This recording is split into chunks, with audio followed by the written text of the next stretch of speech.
and also in journalism, biography is the perfect medium for me. So first of all, I just had to decide I want to do another biography.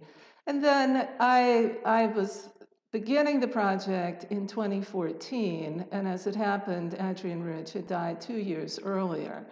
So she was still, very much sort of a fresh figure. We're not talking about someone who had been gone for 50 years or someone from the 19th century. So I knew that if I worked on her, if I explored her life, there would be a lot of people I could interview. And so the journalist in me was excited about that I would be able to track down people who had known her from all different stages of her life. Mm-hmm. And I would be able to find out the behind-the-scenes story of this very famous poet whose work I'd first been introduced to as an undergraduate at the University of Virginia. And so I had followed her career throughout my life and career. I had read her books. I had been to a couple of her readings, one at the University of Virginia, another in Cambridge, Massachusetts. And I knew that she wasn't just your garden variety poet, you might say. Her life had had many twists and turns, ups and downs. And you might think, just from what we know about really famous poets, that they all have these incredibly dramatic lives. The truth is that most poets, most writers live quiet lives because you need the time to write and reflect. Rich found the time, made the time to write and reflect really from a very young age. She was born in Baltimore in 1929, and her father was a very strong influence on her life and wanted her to write, to be a genius, and she wanted that for herself. But what I want to circle back to is that she had such interesting, dramatic moments in her life that I knew that I'd have a real story to tell. That's what I was looking for. I was looking for a great poet. I wanted to write about a woman because the last biography I'd written about was about a man named Herbert Huncke.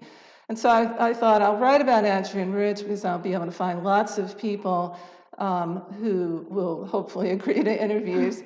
And I know enough about her life to know that this will be, really juicy, interesting stuff. And there's the great poetry and her essays. Great. So that's what drew me to her. Mm-hmm. Well, and actually, so it's interesting that you say that.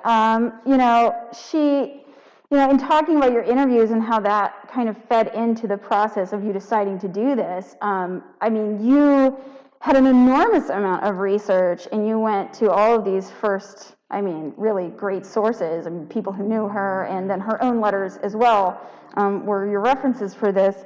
Can you actually go ahead and talk a little bit about those interviews that you did and how you came by the story that you ended up focusing on, because you did choose to focus on certain things more than others. Maybe if you could share a little bit about what was your most challenging or surprising interview, and why. That'd be interesting.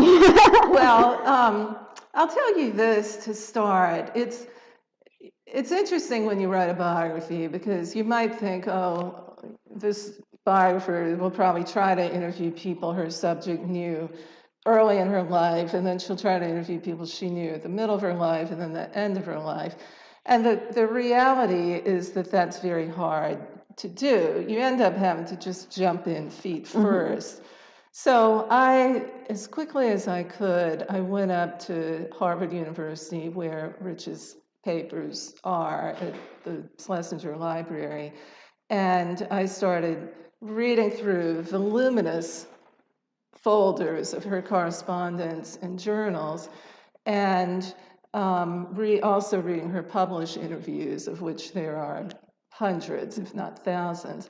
And as I did that, I noted the names of the people who came up, both famous people and people I had to research to find out who they were if it wasn't obvious from the context. And then I would contact them. So it might be that I would, hit on a name that I would think, oh, here's someone she knew in college. I wonder if this person is still alive. And I would look that person up online. And if I could find her or find him, then I would make a call or send an email or sometimes an old-fashioned letter. So the whole interview process, I have to say, was great fun. It really was, because I got to interview Nobel Prize winners, prominent feminist activists, other poets, so many interesting people. And yet, I have to say that as I worked on the book, to get to your question about particularly interesting interviews, it wasn't always the really famous people who were the ones that I thought, oh, wow, although I did think wow about some of them. But when I was able to track down women who had known Adrienne when she was just a little girl. I talked to a couple who had known her when they were all students at Roland Park. Oh, I think that we might be experiencing some technical issues. Okay, just a moment.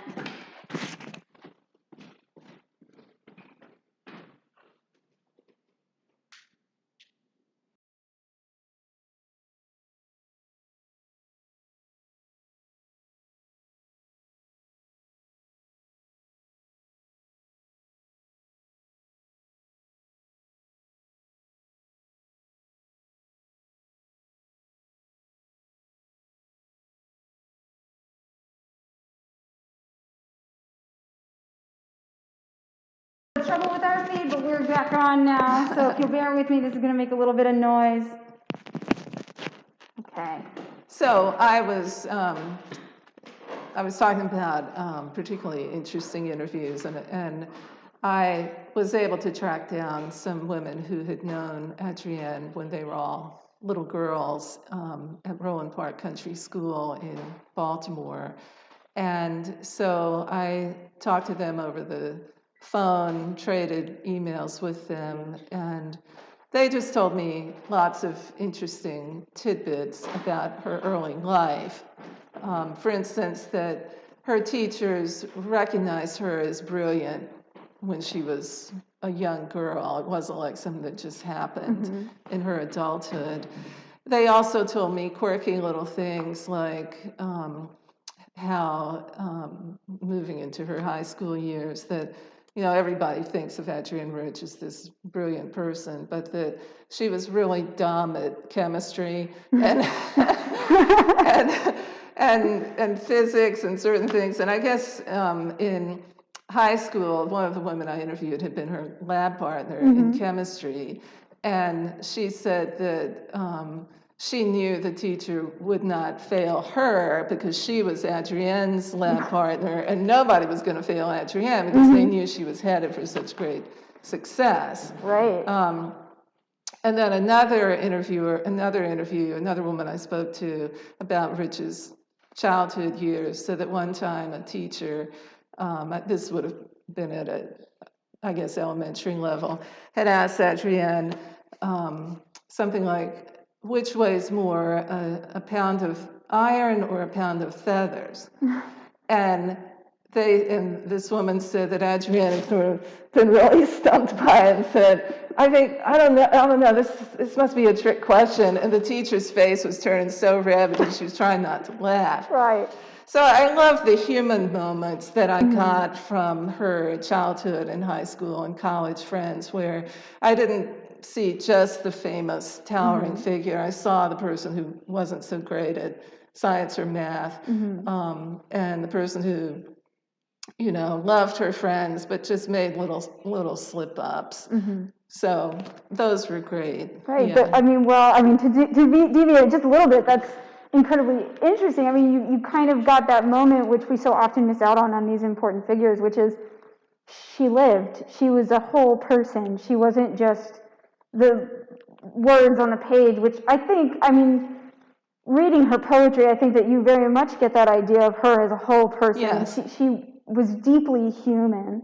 But, you know, history, even when it's not so far removed, does have a way of making these figures so much larger than life that it's very hard to see them as people who could very easily have sat down and had tea with you, you know, or shared a sandwich, and it's hard to find those human moments. Yeah, and I think that's what's so crucial in a biography. You want to weave together the times in your subject's life that made that person remarkable with the moments that show the humanity and the vulnerability, the humor and the anger. There were times in Rich's middle years and later years when, you know, it's the rare person who's famous for her anger. But Rich really was. It was like, I can't stand the way things are going in the world right now. And so I wanted to capture all of her different emotions and all of her different personas. And those personas certainly include what she was like when she was off stage. Right. Well, so then I guess one of the things that I find interesting about her is that, I mean, even before the activism, and she really like dove into feminism, she was already doing things in her community. And I think that this is something that a lot of people who come to our Women's Diversity Forum events are really interested in. It's this aspect of community service and how she gave back to her community, even with her husband. And maybe if you could speak a little bit more about that and why she got involved in the things that she did, and was there that through line to the, you know, things that she's most famous for? Did she start small? Well, she never started small. She always jumped into the biggest project she possibly could. Well, to back up about a little bit about her personal life, she married a man named Alfred Conrad, and when they married, she was, excuse me, I need to do a little mask adjustment here. She was already a published poet, and she was still a very young woman, and yet she was so precocious that she'd already published a book and had some acclaim. Her husband was a Harvard-educated economist, and they had 3 sons, and they lived in Cambridge, Massachusetts. He taught at Harvard, and she was writing her poetry and tending to the boys. Then they moved to New York City, and her husband took a job at City College and became involved in the activism there to help minority students have equal access to a college education at City College of New York. He believed passionately in this, and so did Adrienne. He was a tenured full professor and chair of the economics department and had some real clout. So when he got involved in this social justice activism, people really listened. Rich was still busy with the children. She was still very busy with her writing. She, of course, continued to publish books. Her reputation was growing. But she did also get involved in the activism with her husband, Alfred. So that was the beginning, and there were some early strands of activism when they still lived in Cambridge, and they were opposed to the Vietnam War. And then it grew into their work at City College. And it certainly was important to Rich's later development because it showed her that she could combine activism in some way with her art. And she came to believe that, at least for her, the thing to do is not to write poems that are strictly about one's own political moment, you might say, about, oh, this is happening in the news today, you know, or this is happening at City College at this moment. What she wanted to do, and I think it was a real stroke of brilliance on her part, was to write poems that would in some way reflect the moment she was in, and yet transcend that moment, so that the poems would speak to sort of a larger community, you might say, and still be readable and understandable 5 years later, 10 years later, 100 years later. So from the very beginning, I mean, you mentioned even with her schooling how no one wanted to be responsible for Adrienne Rich's failures.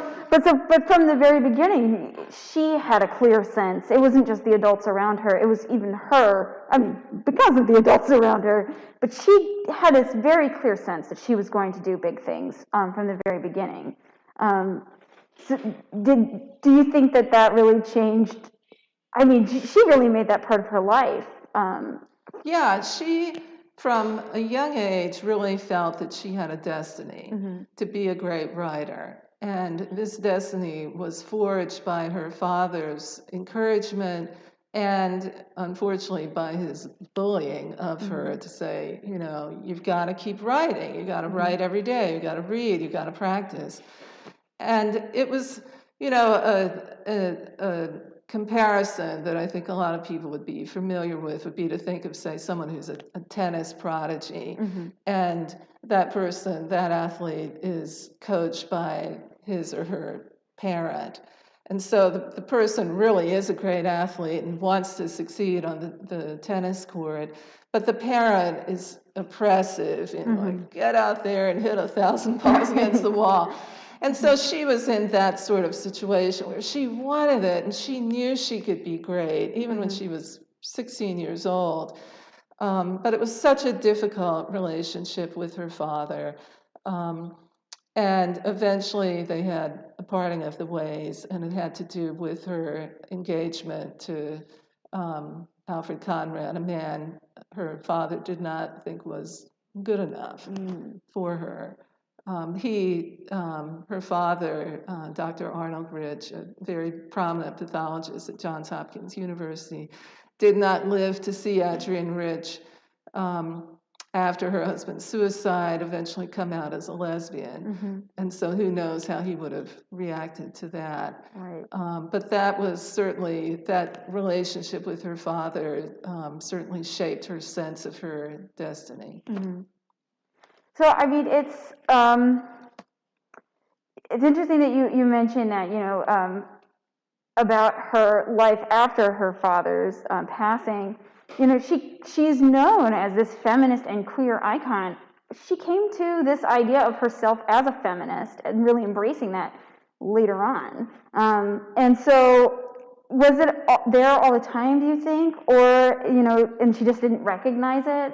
Or do you think that there were some specific moments that really led to her fully realizing her power as both a woman, as an artist, as a feminist, and really taking control of this narrative in her life and using this power that you allude to? Well, as a girl, she did not know any lesbians or gay men, and it wasn't a topic, sexuality was not a topic discussed at home or at school in any sort of organized way. So there wasn't really a framework for her to think, well, you know what, maybe I'm not straight. And one of the women I interviewed had said to her, this was when Rich was probably in her 50s, did you know you were a lesbian when you were a little girl? And this woman I was interviewing said Adrienne had shaken her head and said no. However, I would say that there's one early poem she published called Stepping Backward, and it's about her friendship with really her best friend at Radcliffe College. And the expression of her affection for this woman is beautifully stated and beautifully understated. And just in retrospect, knowing where Rich's life went, you can certainly think this is an indication that perhaps she would at some point fall in love with a woman, because it seemed that she had, whether she had a name for it or whether she knew what to do with those feelings for her friend, it's hard to say. But yeah, I think that in some ways her decision to move into lesbianism, I have to say, was political. She had, even just in the year or so before she came out, she was still telling friends, you know, I would like to find a woman's mind in a man's body. and by that she meant someone I can really connect with emotionally. And yet she was saying, I'm not there yet, Right. and then eventually she did get there. And I think her political sense of just feeling like she just had it with the patriarchy certainly did push her in that direction. It wasn't the whole story by any means, but it was part of it. Well, at one point she actually did bar men from her events, didn't she? She took it. So, but I think that's actually quite fascinating. It's almost like she lived so much of her early life with these very larger-than-life men. I mean, even if her father didn't think that the husband was good enough, still had such amazing influence. Yeah. And so it's almost like then she took that back and said, no, I'm going to be in charge, in a very much overcorrected, one might say, because she did mellow out a little bit. She allowed the men back in eventually. Well, it was a really interesting and fraught period in her life. And this was in the late 70s, early 80s. And she had tried so hard to educate her close male friends about feminism. And they just didn't get it.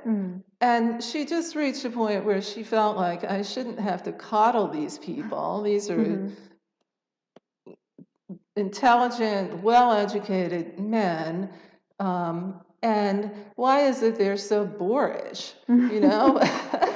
Why can't, if they can understand all these complex subjects, political subjects, cultural subjects, they're writing great works, why can't they understand the notion of equality? And why can't they understand that women deserve the same sort of education that they had when they went through Harvard or Yale?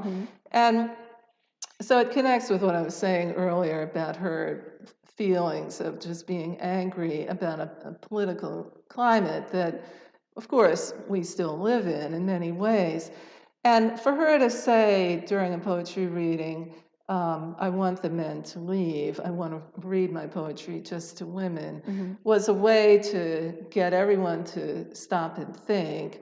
And if they really reflected on it, it's not such a terrible thing to say, I want 1 hour alone with women so I can read poems about women's lives and experiences, and they won't feel like they have to be self-conscious about enjoying these poems or maybe in their heads having some kind of dialogue with me.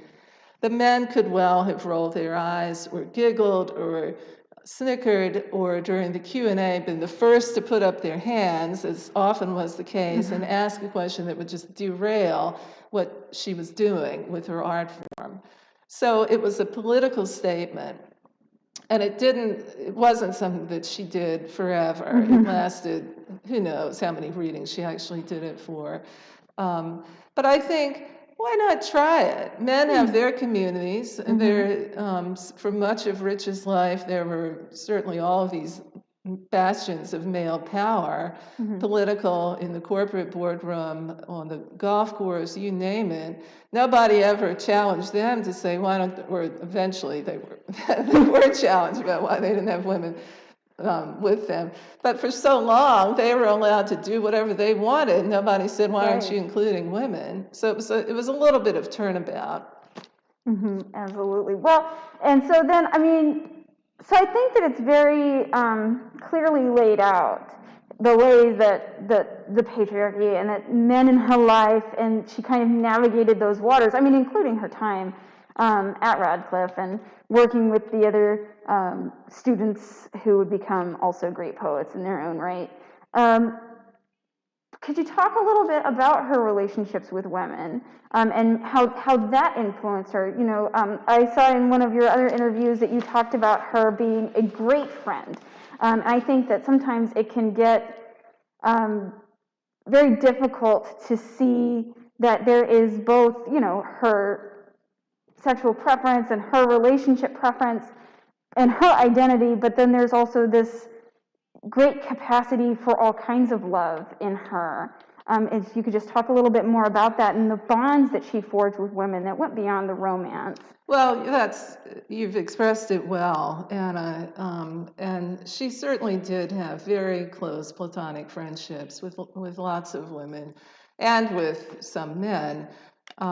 During what was initially called the women's liberation movement, what we now often refer to as second wave feminism, which had its heyday in the 70s, really. There was a feeling, I think, of such excitement, ebullience, and at times real joy.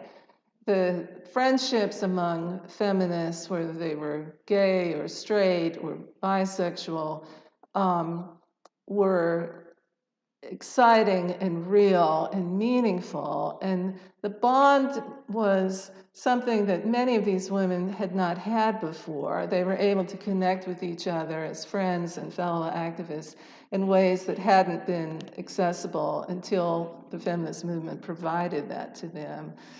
Rich entered the feminist movement, you might say, around 1970, after her husband's death. She had been on the edges of it, the fringes of it, while he was still alive. And then as she grew and changed in the early 70s, she was so excited after so many years of looking up to her male peers and feeling like it was so great to be part of the literary good old boys club. And so this was something different. And she was suddenly, it was like the scales were lifted from her eyes, and she was meeting, for instance, Audre Lorde, an African-American poet, lesbian who, like Rich, had also been married to a man and had had a child. And they really hit it off and connected and became good friends. Rich also became friends with the poet, the African-American poet, June Jordan.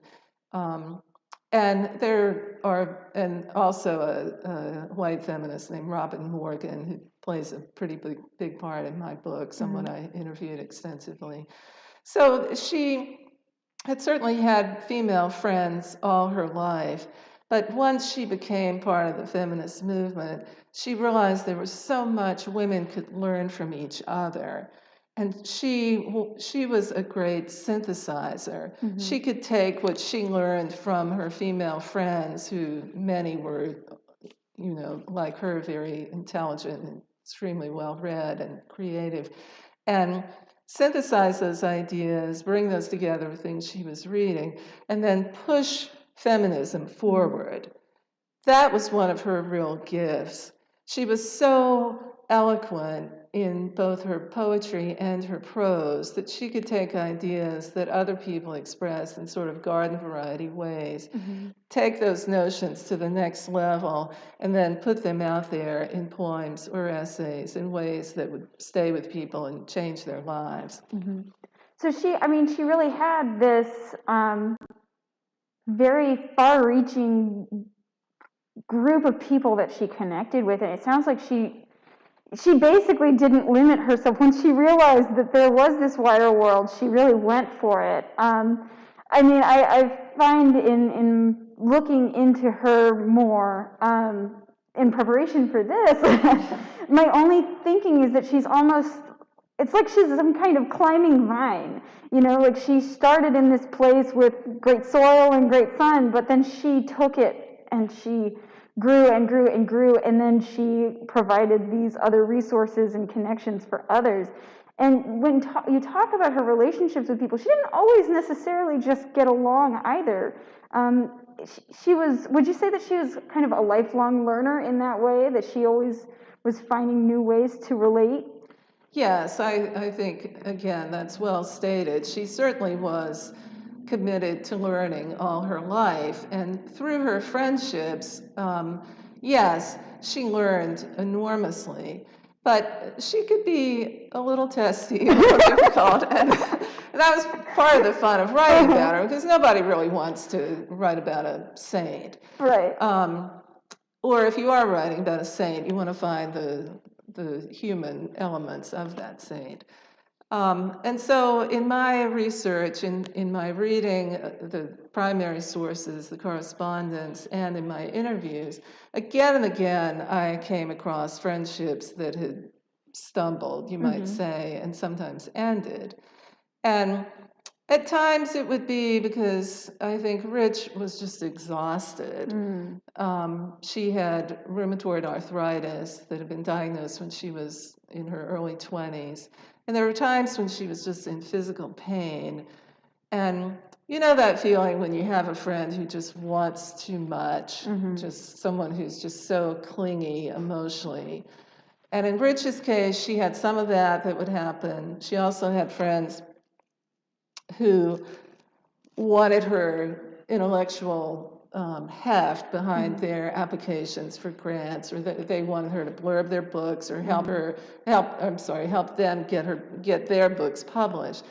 So if you're getting, this was pre-email for most of her life, if your phone is ringing off the hook, and if you're getting letters through the mail every day from these people saying, could you please write me a rec letter, or I don't understand why you didn't want to talk to me at the party last week.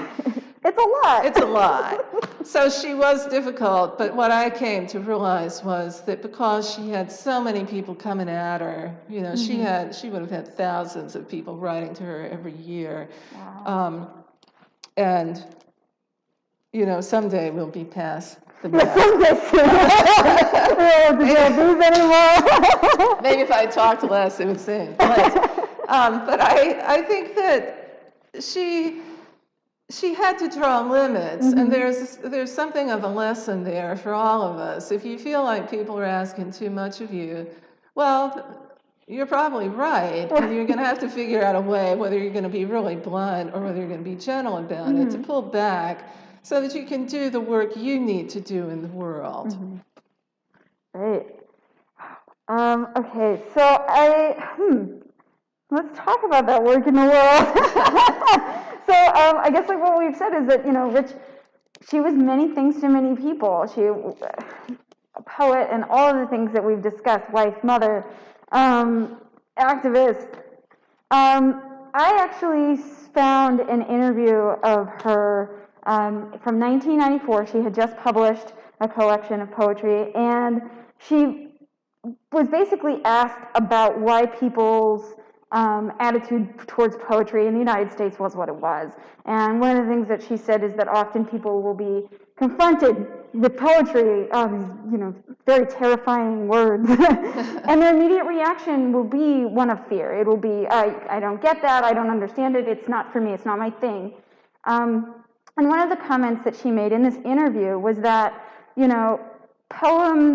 poetry is a voice for people. It is a power of the people to express yourself this way, and that she had seen gradually over time, and I can only imagine that her schooling is part of this, that she had seen gradually poetry as an entire medium being locked away from people, being seen as something that only a few could access, this idea of the ivory tower.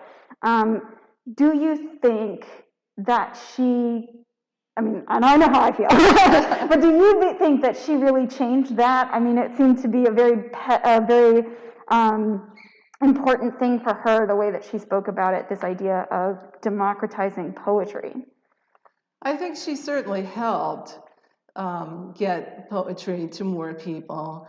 And one way that she did that was in her own writing to move away from some of the formal techniques that some people find off-putting because they feel like they're missing something, that if it's written in iambic pentameter, that they need to sit up straight and wait for the nun to come by and slap their wrist if they don't understand every nuance of the meter and the rhyme scheme of it. And while she had been brought up to write a perfect poem, a perfectly metrical poem in rhyme schemes, if that's what the form and the subject matter called for, what she eventually found was that she wanted to write looser, freer, you might say, poems. So while they still contained the essence of her foundational education in meter and rhyme, word choice, all the elements of a well-wrought poem. She was writing in a more conversational, accessible style. Mm-hmm. She also was writing poems that, while they could speak to a reader on a very profound level, most people, even if they didn't get to, the grad school level of meaning in the poem, could relate to it. And I spoke to some women, again, some who were, her intellectual equals, others who, while they may well have been her intellectual equals, were not so famous. And what they often told me was that when they would hear her read her poetry at a public forum, they were so moved. And so she, in her reading, she was drawing on the power of the spoken word, the spoken poem. And she happened to have her mother wrote perfect pitch. She was a fine musician. She was actually a child prodigy on the piano. And so she brought her musical gifts to her reading of her own poetry and to her writing of it.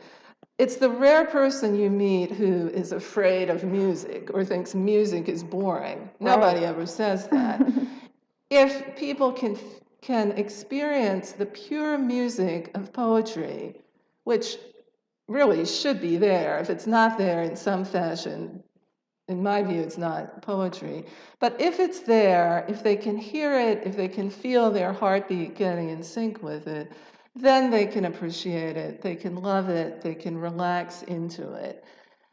She also, one final point about this, in writing about subjects that were both topical women's issues of her day and issues that transcended the moment, she was able to strike a chord with readers who could feel her speaking to them in their lives at the moment, but also reaching for something larger, what we might call universal. Mm-hmm. Wow. Well, and that makes me think of, we have just in the United States had an amazing presentation of poetry. The fact that poems were read by Amanda Gorman at the halftime of the Super Bowl is, I think, do you think that has something to do with the history of Adrienne Rich? Well, I think that Adrienne Rich would have been delighted with Amanda Gorman. She would have been very pleased that she's getting the recognition she's receiving. And although I haven't read much of her poetry, I liked her poem that she read at the inauguration. I think, honestly, what Rich would probably say, and I rarely try to speak for Rich, but I think she would say to Amanda Gorman, be careful. Don't let the fame outstrip your dedication to the art form. You are really young, and you've been turned into a pop icon just in a matter of weeks. If you are a true poet, you really need to focus on your art and stay off social media. And don't we all? Right, exactly.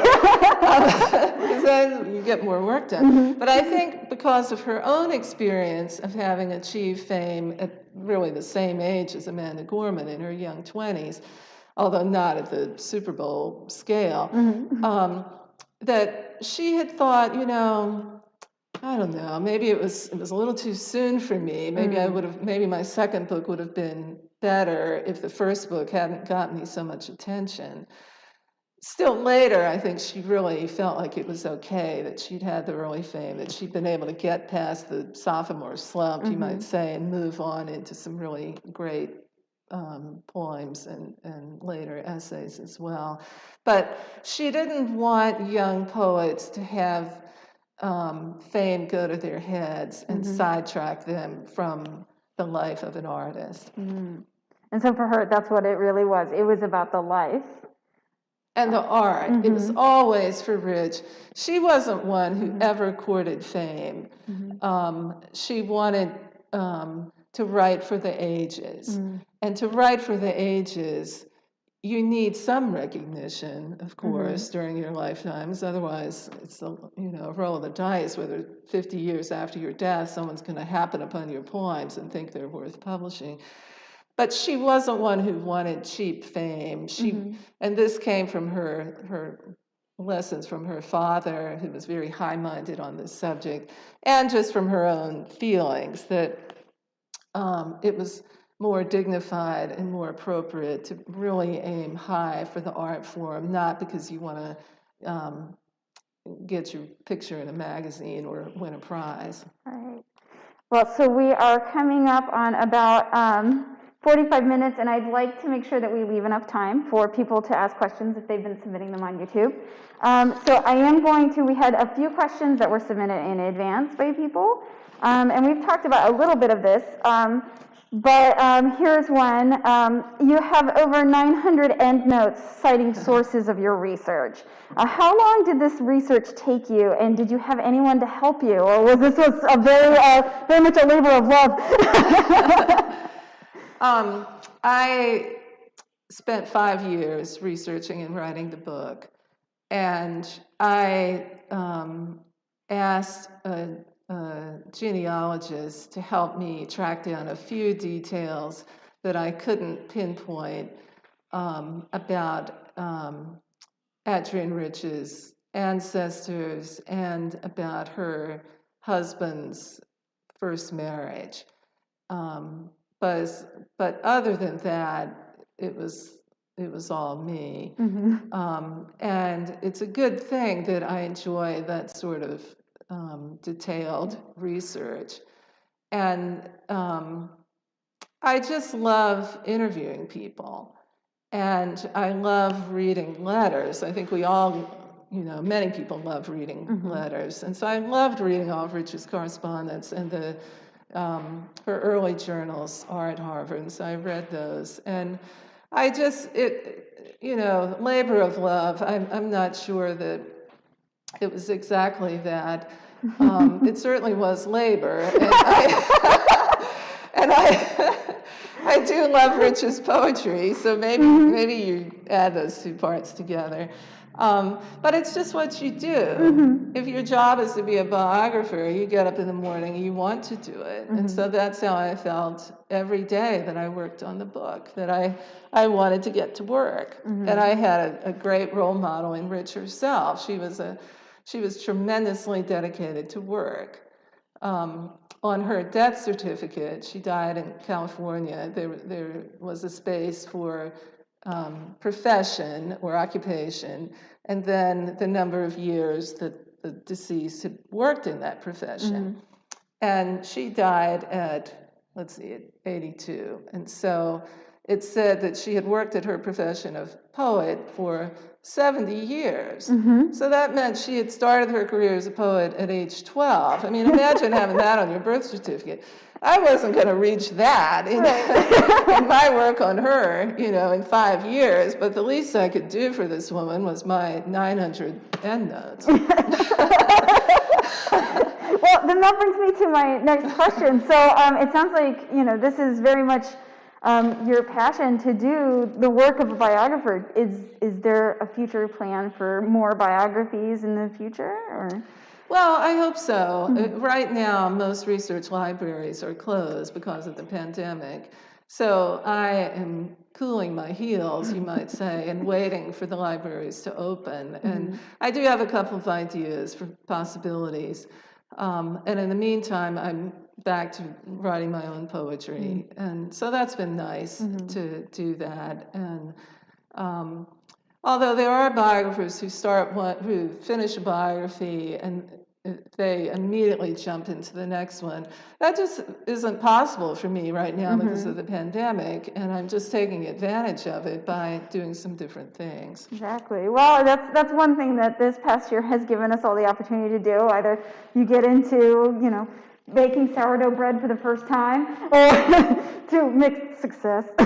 Yes. Or you take another look at your very important creative pursuits. So that's fabulous.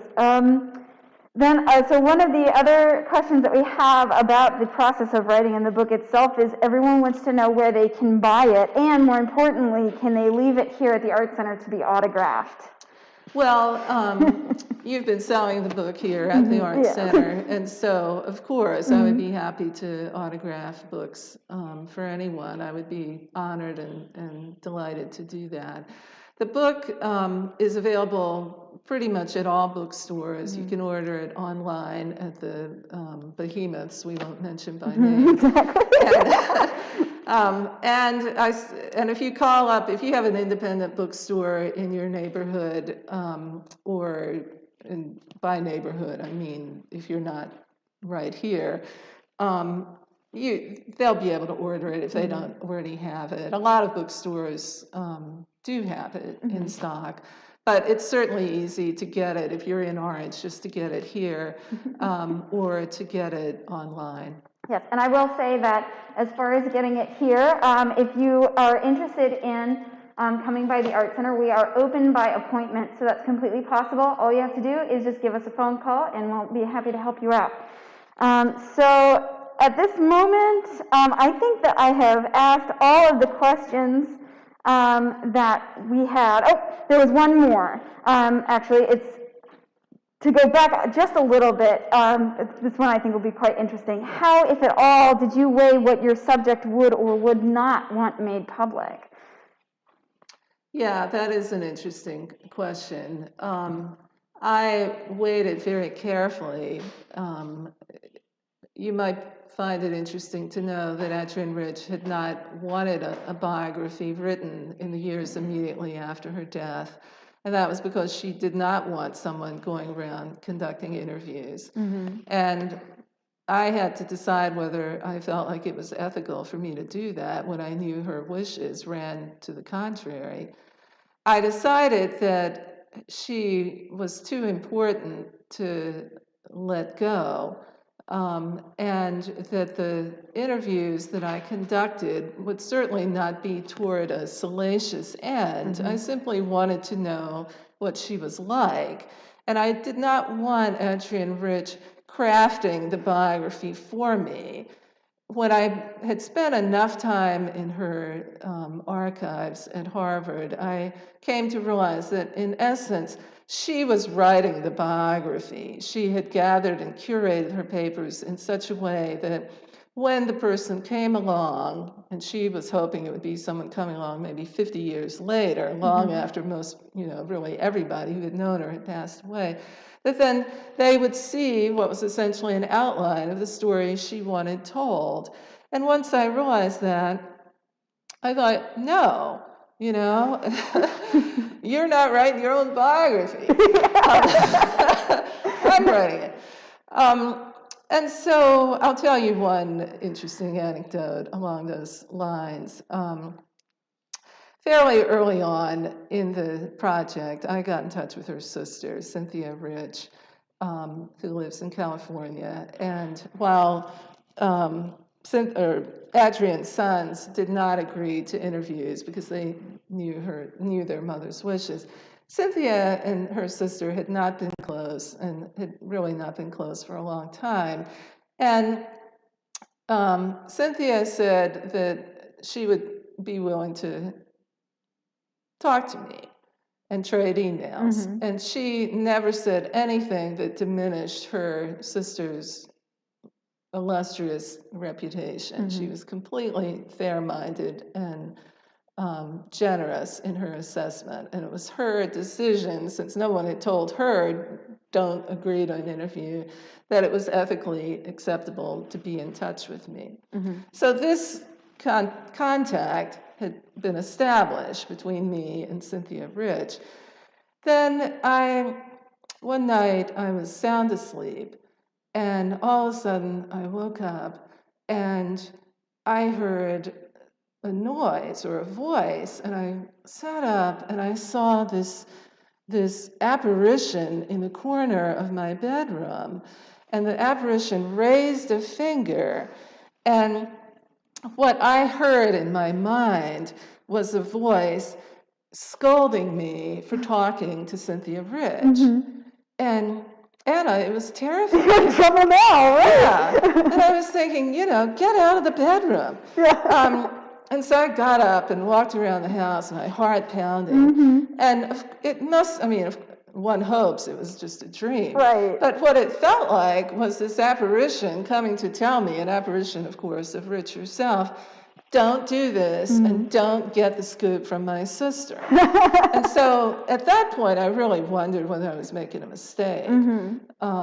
But even after that, I just felt like if I don't work on this and interview these people and get this story shaped and out there, then it's much more likely not so much her life, because she was really all about the art, that her art will be forgotten. There's so many biographies of her peers, and by that I mean peers of her generation, of Robert Lowell, Sylvia Plath, Anne Sexton.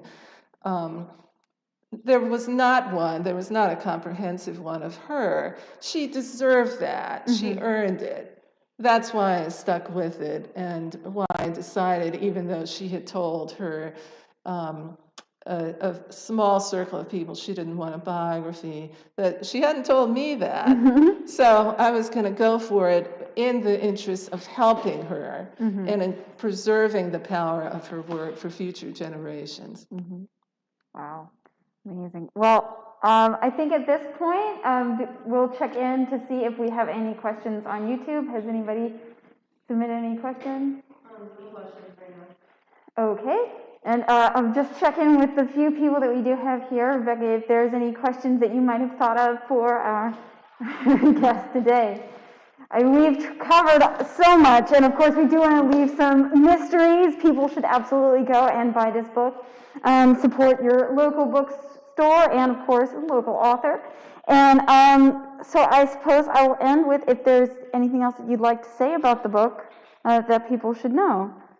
Well, let's see. I'll just say that it was certainly a great pleasure to write it, and I am very happy to be part of this interview with you. This community means the world to me, and so I thank you very much. Oh, thank you. And I'd also like to say thank you to everyone who's tuned in, as well as Nia Robinson and Malcolm McDonald, who have helped us on the video production and have done a really fabulous job. So thank you. And thank you to Gail and Rebecca at the Women's Diversity Forum and my team here at the Art Center. It was truly a group effort to bring this to you all today, and we hope that you enjoy it and that we'll have more soon. Thank you again, Hilary. Thank you.